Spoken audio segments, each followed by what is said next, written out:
Hi అండి. Welcome to Tamil Durga shorts. మార్నింగే చెప్పాను కదండీ! చాలా నీరసంగా ఉంది. పని చేయగలుగుతానో లేదో అని. కానీ తప్పదు కదా! కూర్చోమని చెప్పేవాళ్ళు ఎవరు ఉండరు మనకి.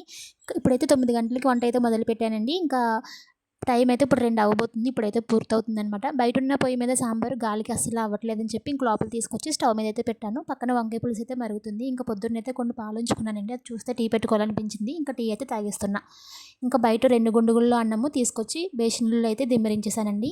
అంటే దీంట్లో అయితే వేసుకున్నాననమాట. గుండుగులతో మసి ఉంటది కదా! అలా పెట్టలేం కదా అని చెప్పి, ఇంక ఇదైతే చిన్న గుండుగులో అన్నము దీంట్లో అయితే వేసేసా. ఇంకా వంకాయ పులుసు మరుగుతుంది. పక్కన పొయ్యి మీద ఉన్న సాంబారు మరుగుతుంది. ఇంకా ఈలోపు నేను పప్పు, వంకాయ, రసం ముందుగానే చేసేసానండి. అది మీకు చూపిస్తున్నా.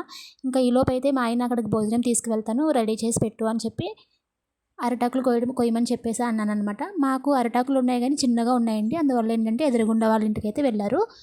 వెళ్తానని చెప్పి చాకయితే అడిగారనమాట.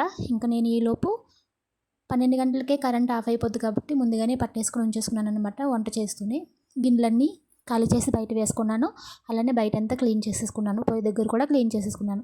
ఇది ఒకవేళ తుడవకపోయామనుకోండి ఇదంతా మళ్ళీ మన ఇంట్లోకి వస్తదనమాట. అందువల్ల రోజుకి 4, 5 సార్లు తుడుస్తాను.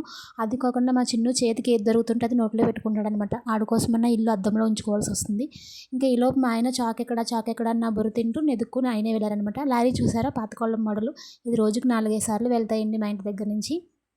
ఇంక ఈలోపు మా ఆయనకి చాకుని ఎతికిస్తే, సరే నువ్వు కూడా రా అరిటాకులు కోద్దామని చెప్పి నన్ను కూడా పిలుస్తున్నారు. నాకు పని ఉంది కదా మీరే వెళ్ళండి అంటే ఆయనే వెళ్ళి అరిటాకులు కోసుకొని తీసుకొస్తున్నారనమాట. మీరైతే మన ఛానల్‌ని సబ్స్క్రైబ్ చేసుకోండి. అలానే లైక్ చేయండి.